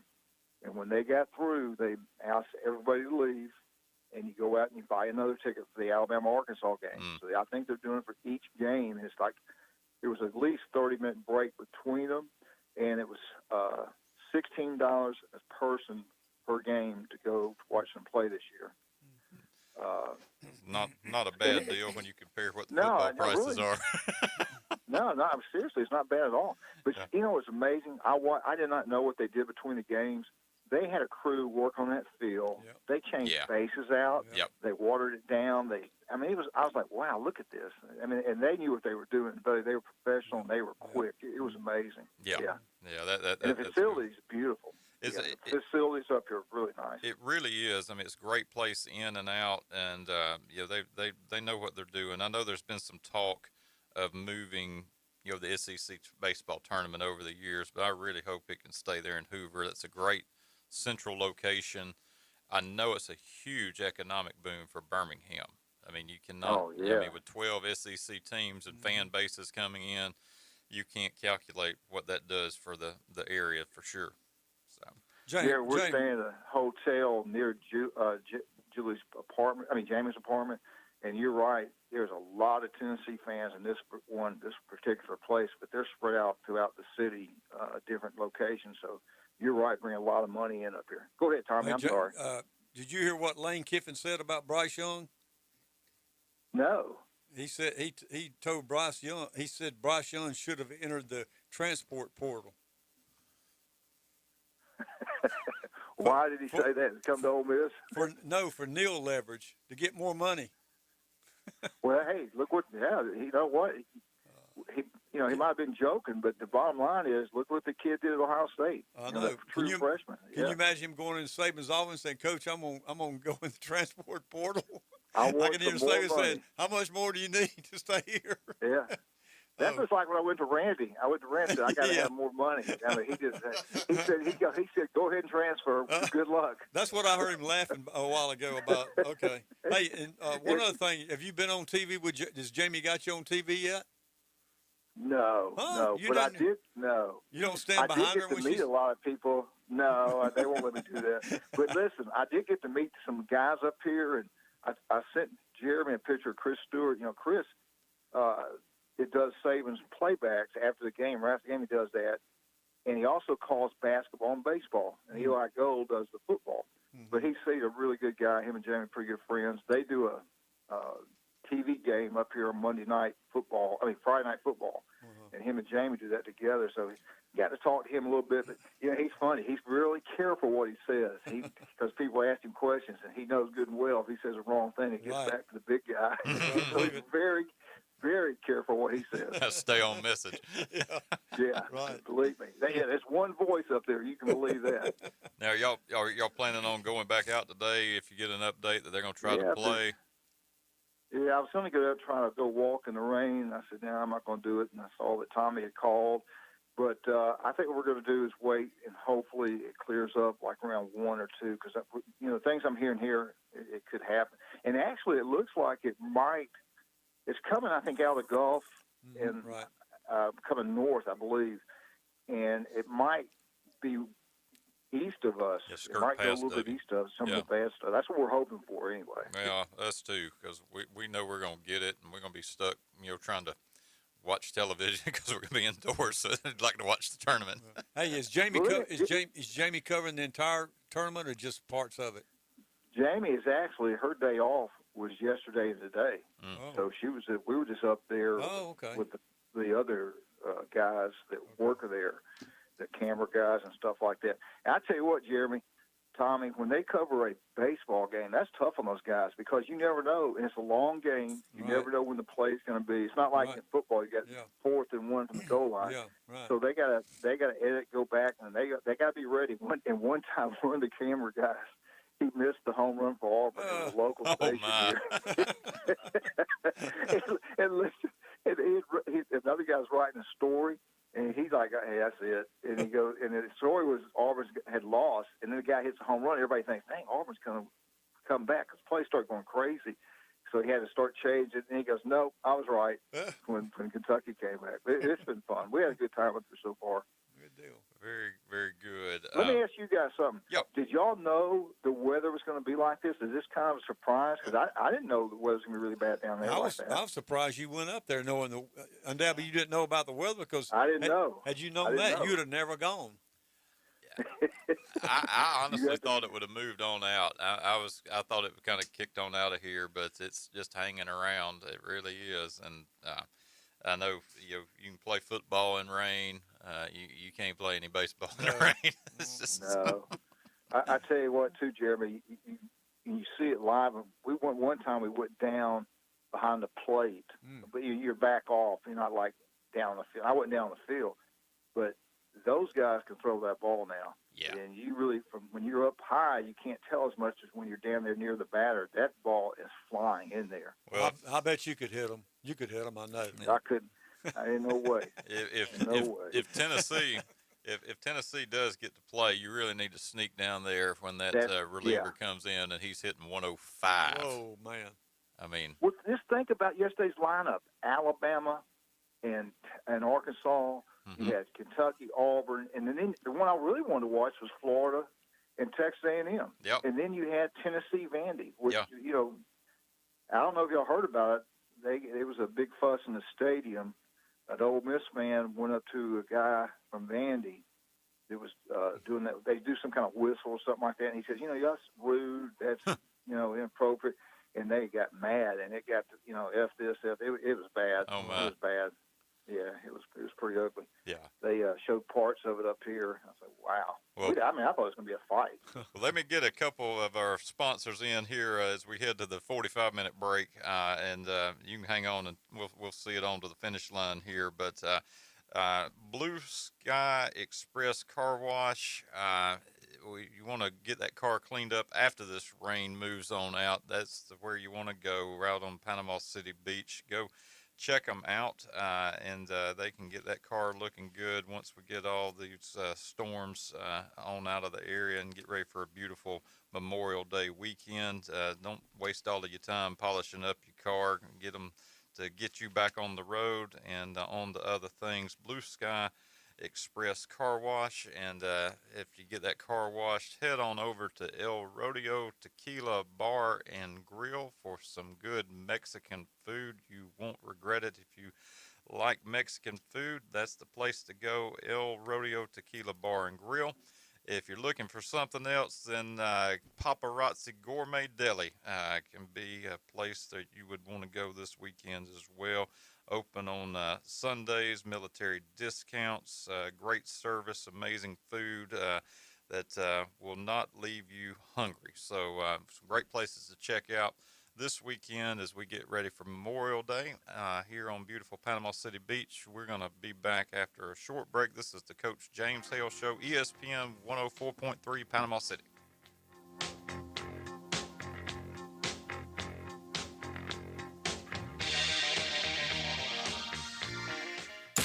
Weather in Northwest Florida can change on a dime. Gale force winds bombarded with heavy rain. That's why 104.3 ESPN Northwest Florida has the most up-to-date forecast on the Gulf Coast.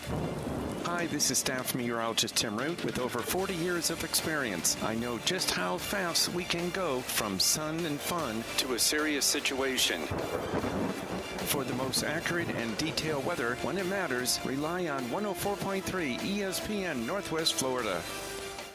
Good Thursday morning. My forecast is calling for cloud showers and thunderstorms, some locally severe today and tonight, and the threat of tornado activity as well.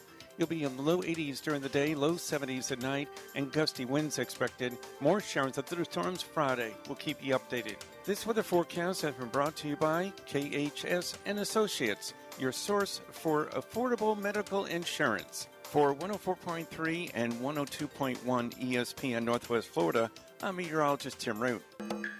Stop by Panama City Toyota this Memorial Day. Their sales department is open from 9 a.m. to 6 p.m.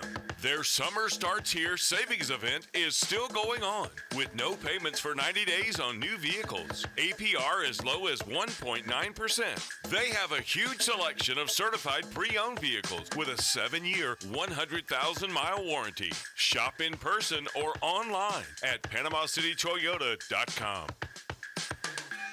Hi, I'm Tracy, your diamond girl at Tracy's Fine Jewelry.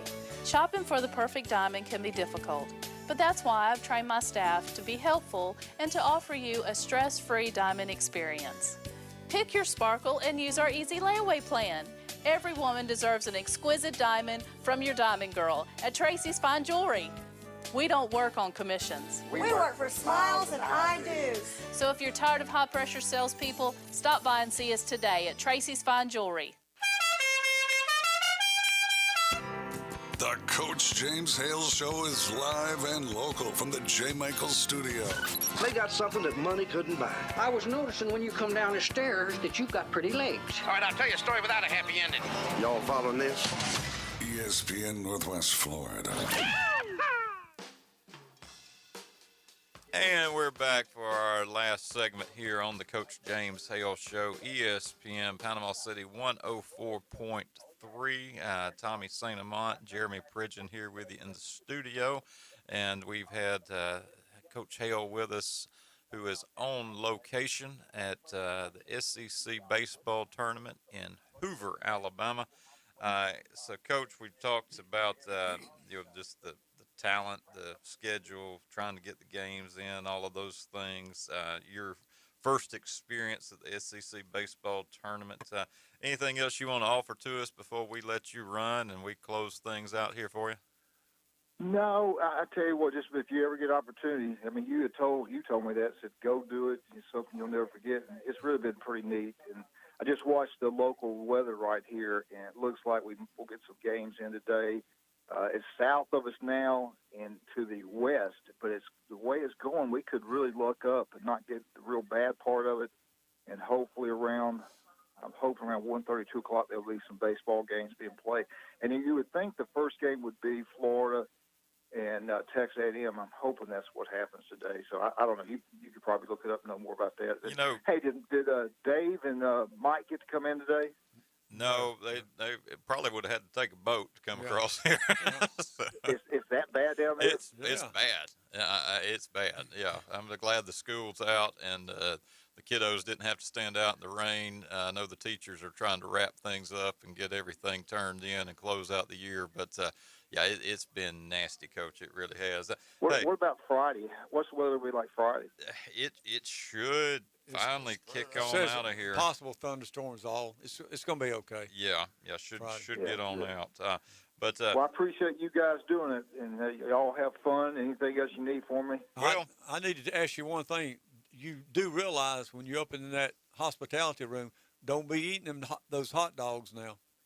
Tommy, my diet. Listen, I know it's gone. Excuse me. It's You gone. Excuse me, man. It's gone. It was I know. bad. I had know an apple fritter, the biggest apple fritter I've ever seen in my life, and then this a hamburger, French fry. I mean, it was bad. And I'm telling you, my blood sugar is going through the roof because I drank so many Dr. Peppers. It was crazy. Oh, goodness. You have a lot of willpower. A lot of willpower. Well, just get up there and tell the tournament director that Tuscaloosa's got a stadium not too far away from there, and we could move that Alabama game over there and get a little home field advantage if they need another place to play. Hey, y'all be safe. I'll talk to y'all next week. Appreciate it. All right. See you, Enjoy Joe. and roll Bye. tide.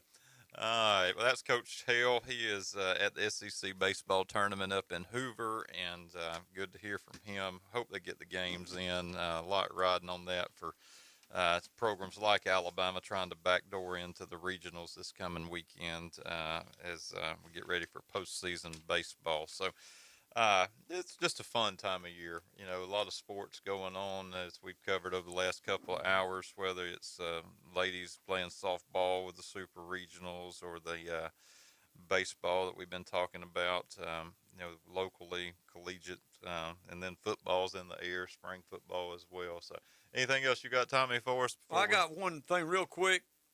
ESPN rated the running back teams. All right. Let's go. 10 of them. Number 10, Oregon Ducks. Number 9, the Georgia Bulldogs. Okay. Number 8, Ohio State. Number 7, Texas. Number 6, Auburn. Number 5, Oklahoma. Number 4, Miami. And this is they rate them from past draft stat. There's a whole bunch of things they take into consideration. Number 3, LSU. Number 2, Wisconsin, which surprised me. Yeah. They have some good running backs. And number 1, Alabama. Alabama. There have been some good ones, all those programs. I'm kind of surprised Oregon flashed up there. I really am. Let's see. Number 10. Yeah, number 10.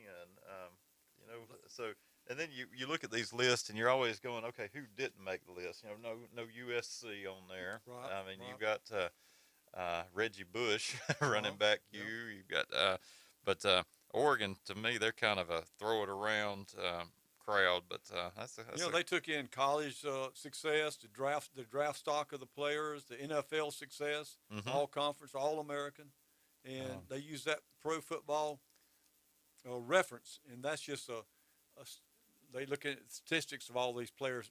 It goes all the way back to 1920. Well, you know and I know if you cannot run the football, you cannot win. That's right.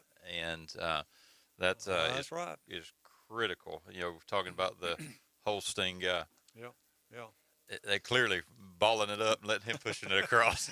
No doubt about that. And he'll be doing that with Alabama probably. All right. Got a caller? Coach Hale. Oh, Coach Hale. Got 1 minute. Hey. Hey. 1 minute, real quick. 1 minute. Jeremy, Okay. Tell Tommy, He's one of our great coaches from Bay County is now the head coach at Graceville. Tyrone Boware is now the head football coach. Oh, I don't know if y'all mentioned it or not, but we just found out. That's awesome, man. I love Tyler. He's a good guy. Great guy. All right, I'll see y'all later. Bye. All right. He's Do you think Coach has used his allotted limit on his calls? Calling back in there. So that's a name from the past in Bay County sports lore. So Tyrone Boware. All right. Well, we've got about a minute before we're going to have to call it a day here, but we want to thank you for spending your time with us this morning on the ESPN 104.3 Coach James Hale Show. Tommy, always good to be with you and hear your insights, particularly on Florida State and what's going on over in Tallahassee. And we'll watch to see what happens up in Hoover with the tournament. Do be careful as you get around this morning. We're on underneath a tornado watch right now, and there's some bad storms coming in. So we want you to get to where you need to be, to your loved ones, to your work, wherever you're going. And we appreciate you being with us on the show this morning. Coach Hale will be back next week as he comes back more to tell us about his experiences up in Hoover. But join us tomorrow here again, and you can hear the latest of what's happened from Hoover and from the ACC tournament and from all the things taking place as we move through the spring sports. Tommy, enjoyed it, and thank y'all for listening. This is Jeremy Pridgeon, ESPN 104.3, and we are out.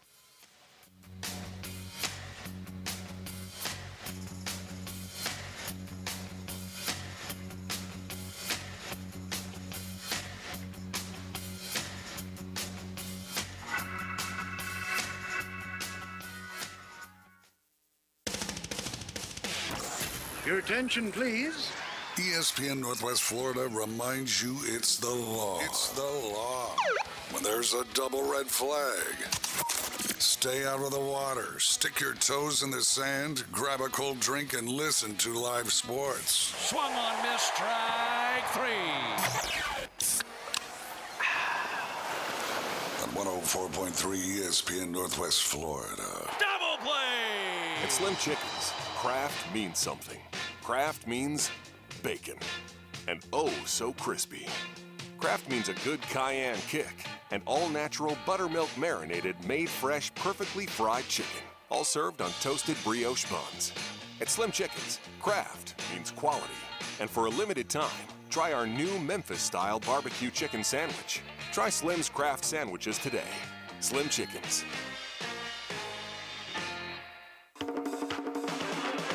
Hi, this is Coach James Hale. Keeping your car looking great is easy as 1, 2, 3 at Blue Sky Express Car Wash. By joining their monthly wash club, you'll get the best bang for your buck. In just 2 car washes, your monthly membership pays for itself, starting at only $19.99 a month. What are you waiting for? Become a member today at Blue Sky Express Car Wash on Back Beach Road next to Home Depot. Tell them Coach Hale sent you. As a realtor, it's important who you choose as your title company. May we suggest South Oak Title? Their offices are modern, comfortable, and state-of-the-art. South Oak Title can close transactions in any location in Florida, Alabama, and Tennessee. Their free mobile app allows realtors to deliver a net sheet in seconds. They provide mobile closing services